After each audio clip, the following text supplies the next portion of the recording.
हरे कृष्णा। 2023 की होली की तारीख को लेकर इस साल बहुत ही ज़्यादा उलझन की स्थिति बनी हुई है। दरअसल फागुन पूर्णिमा तिथि 2 दिन होने से होलिका दहन 6 और 7 मार्च को किया जाएगा। होली कब है, इस बात को लेकर उलझन की स्थिति बनी हुई है। इस साल देश भर में 2 दिन होली मनाई जाएगी, क्योंकि तिथियों का ऐसा संयोग बना है कि देश के अलग अलग भागों में लोग अलग अलग तिथियों में होली मना सकते हैं। दरअसल हर साल फागुन मास की पूर्णिमा तिथि को होलिका दहन किया जाता है और अगले दिन चैत्र मास के कृष्ण प्रतिपदा को रंग गुलाल के साथ दुल्हनडी मनाई जाती है। लेकिन इस साल पूर्णिमा तिथि को लेकर अजब सी स्थिति बनी हुई है। इस कारण उत्तर पश्चिमी भारत और पूर्वी भारत में 2 अलग अलग दिनों में होलिका दहन और रंगोत्सव मना सकते हैं। होलिका दहन की तारीख। शास्त्रों के अनुसार होलिका दहन पूर्णिमा तिथि में भद्रा मुक्त समय में किया जाना चाहिए। विशेष स्थिति में भद्र मुख और भद्रा पुच्छ को छोड़कर भी होलिका दहन किया जा सकता है, लेकिन इसके साथ यह भी शर्त है कि जिस दिन प्रदोष काल में पूर्णिमा हो उस दिन होलिका दहन किया जाना चाहिए। ऐसे में जो स्थिति बनती है उसके अनुसार पंजाब, महाराष्ट्र, जम्मू, हरियाणा, हिमाचल प्रदेश, उत्तराखंड, गुजरात, मध्य प्रदेश और राजस्थान में 6 मार्च को पूर्णिमा प्रदोष काल में है। ऐसे में इन प्रदेशों में 6 मार्च को होलिका दहन किया जा सकता है, जबकि पूर्वी भारत में 7 मार्च को प्रदोष काल में पूर्णिमा तिथि व्याप्त रहेगी और इस दिन भद्रा भी नहीं रहेगा। इसलिए 7 मार्च को होलिका दहन किया जाना उत्तम रहेगा। इसमें किसी प्रकार का कोई दोष भी नहीं रहेगा। इसलिए पूर्वी उत्तर प्रदेश, बिहार, पूर्वी मध्य प्रदेश, छत्तीसगढ़ में होलिका दहन 7 मार्च को किया जाएगा और 8 मार्च को रंगोत्सव मनाया जाएगा। इसमें एक और ध्यान रखने की बात है कि जहां पर सूर्यास्त 7 मार्च को 6:10 से पहले होगा, वहां पर होलिका दहन 7 मार्च को किया जाएगा। होलाष्टक। होलिका दहन से 8 दिन पूर्व से होलाष्टक लग जाता है, जिसे अशुभ समय मानते हैं। पंचांग की गणना के होलाष्टक 27 फरवरी दिन सोमवार से लग जाएगा और 8 मार्च बुधवार तक मान्य रहेगा। धार्मिक मान्यताओं के अनुसार होलाष्टक के दौरान कोई भी शुभ कार्य नहीं किए जाते हैं। इसके पीछे कई सामाजिक मान्यताएं हैं, जिनमें होलिका दहन की घटना को महत्वपूर्ण कारण माना जाता है। होली का महत्व। होली के पर्व का लोग बेसब्री से इंतजार करते हैं और खास तरह के व्यंजन भी बनाए जाते हैं। यह पर्व बुराई पर अच्छाई की जीत का प्रतीक भी है। होली के त्योहार के दिन सभी धार्मिक भेदभाव भुला दिए जाते हैं और इस पर्व को साथ मिलकर खेला जाता है। होली ही इकलौता ऐसा पर्व है जो समानता और भाईचारे को बढ़ाता है और दुश्मन भी इस दिन एक दूसरे को रंग लगाकर गले मिलते हैं। फागुन पूर्णिमा के दिन होलिका दहन किया जाता है और लोग विधि विधान के साथ पूजन करते हैं।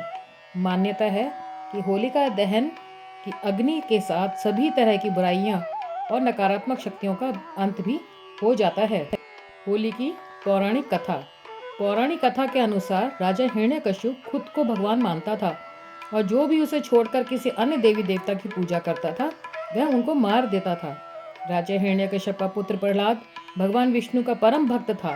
बेटे को भक्ति को देखकर राजा हिरण्यकश्यप ने उसे मारने का निर्णय लिया। इसके लिए राजा ने अपनी बहन होलिका से मदद मांगी। होलिका को ब्रह्मा जी से वरदान में एक चादर प्राप्त थी, जिसे ओढ़कर वह आग में नहीं जल सकती थी। इसीलिए वह प्रहलाद को गोद में लेकर अग्नि में बैठ गई। लेकिन भगवान विष्णु की कृपा से चादर उड़कर प्रहलाद के ऊपर आ गई और होलिका आग में जल गई। भक्त प्रहलाद बच गया और इस तरह होली का पर्व शुरू हुआ और बुराई पर अच्छाई की जीत का प्रतीक माना गया। होलिका जिस दिन जली थी उस दिन फागुन मास की पूर्णिमा तिथि थी। तब से हर साल इस घटना की याद में होलिका दहन कर अधर्म पर धर्म की जीत को याद किया जाता है।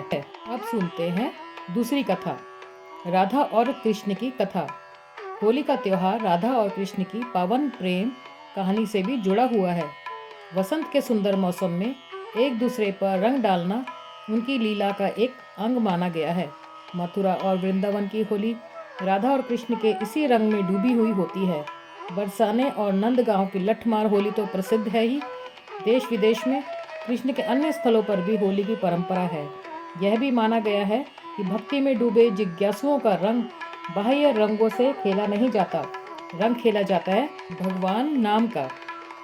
रंग खेला जाता है सद्भावना बढ़ाने के लिए। रंग होता है प्रेम का, रंग होता है भाव का, भक्ति का, विश्वास का। होली उत्सव पर होली जलाई जाती है अहंकार की, अहम की, वैर द्वेष की, ईर्ष्या मत्सर की, संशय की, और पाया जाता है विशुद्ध प्रेम अपने आराध्य का। पाई जाती है कृपा अपने ठाकुर की। अब सुनते हैं तीसरी कथा, शिव पार्वती और कामदेव की कथा। शिव और पार्वती से संबंधित एक कथा के अनुसार हिमालय पुत्री पार्वती चाहती थी कि उनका विवाह भगवान शिव से हो जाए, पर शिव जी अपनी तपस्या में लीन थे। कामदेव पार्वती की सहायता को आए। उन्होंने पुष्प बाण चलाया और भगवान शिव की तपस्या भंग हो गई। भगवान को बड़ा क्रोध आया और उन्होंने अपनी तीसरी आंख खोल दी। उनके क्रोध की ज्वाला में कामदेव का शरीर भस्म हो गया। फिर शिव जी ने पार्वती को देखा। पार्वती की आराधना सफल हुई और शिव जी ने उन्हें अपनी पत्नी के रूप में स्वीकार कर लिया। इस कथा के आधार पर होली की आग में वासनात्मक आकर्षण को प्रतीकात्मक रूप से जलाकर सच्चे प्रेम की विजय का उत्सव मनाया जाता है। एक अन्य कथा के अनुसार कामदेव के भस्म हो जाने पर उनकी पत्नी रति ने विलाप किया और शंकर भगवान से कामदेव को जीवित करने की गुहार की। ईश्वर प्रसन्न हुए और उन्होंने कामदेव को पुनर्जीवित कर दिया। यह दिन होली का दिन होता है। आज भी रति के विलाप को लोक संगीत के रूप में गाया जाता है और चंदन की लकड़ी को अग्निदान किया जाता है ताकि कामदेव को भस्म होने में पीड़ा न हो।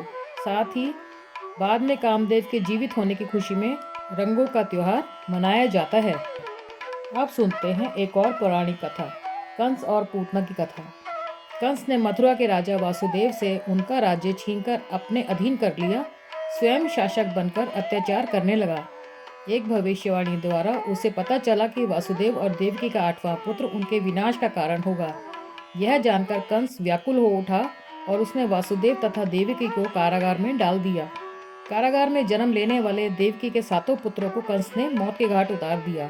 8वें पुत्र के रूप में कृष्ण का जन्म हुआ और उनके प्रताप से कारागार के द्वार खुल गए।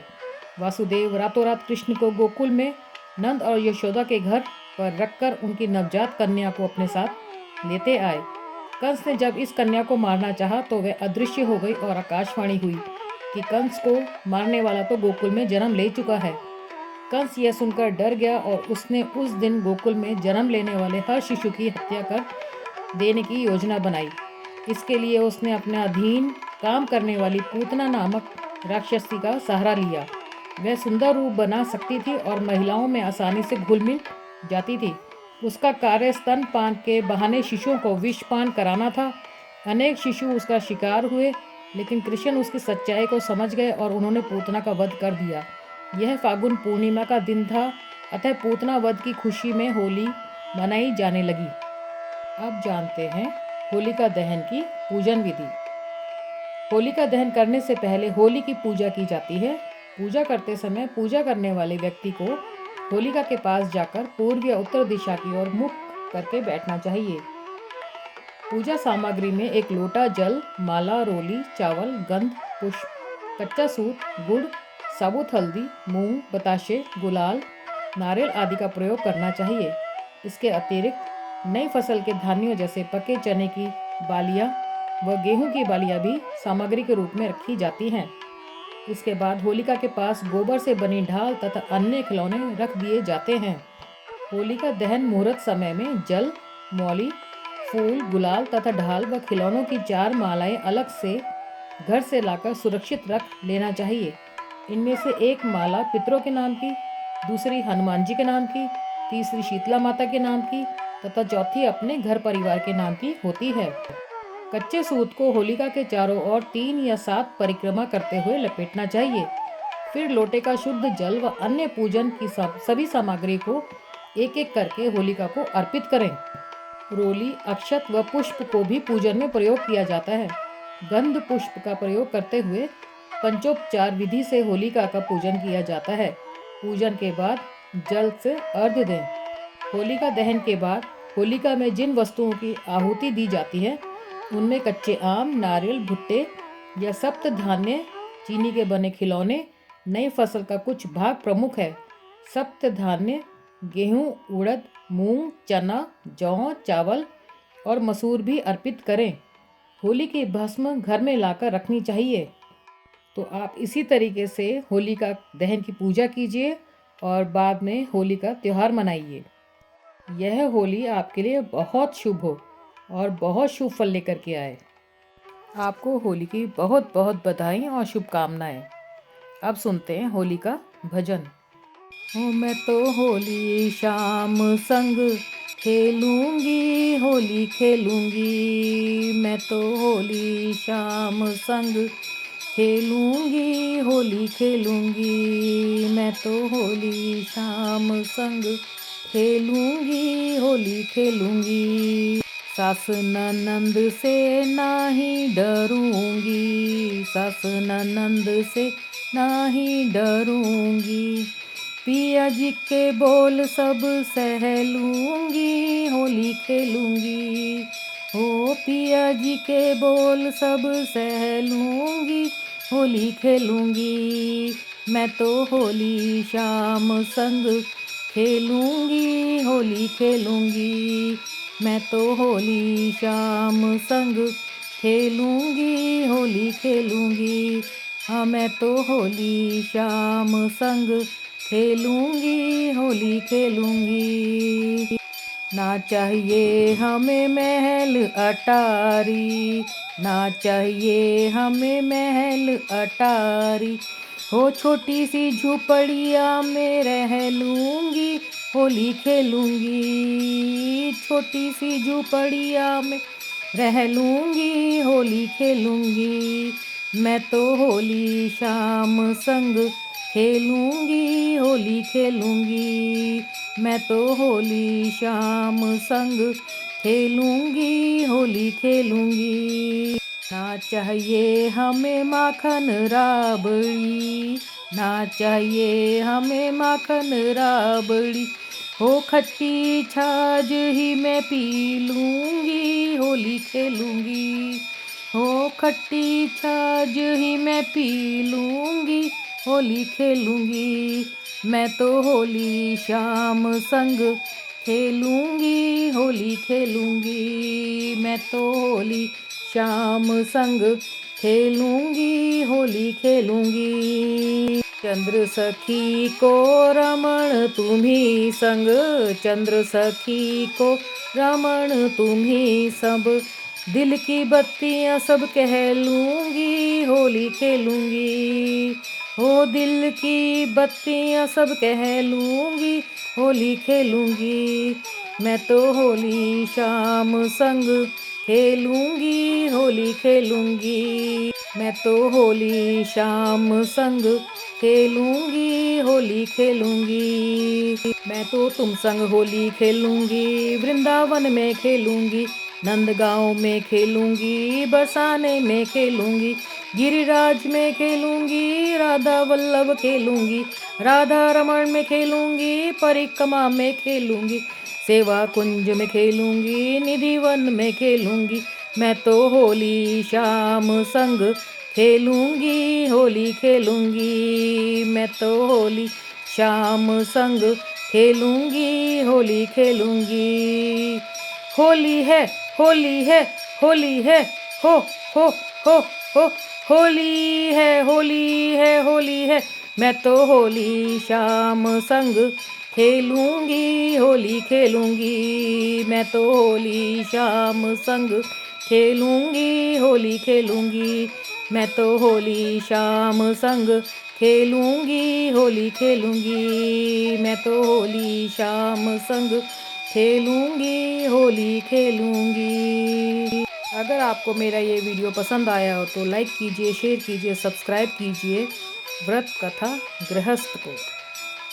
मैं ऐसे ही और नई नई आपके लिए वीडियो लाती रहूँगी। हरे कृष्णा।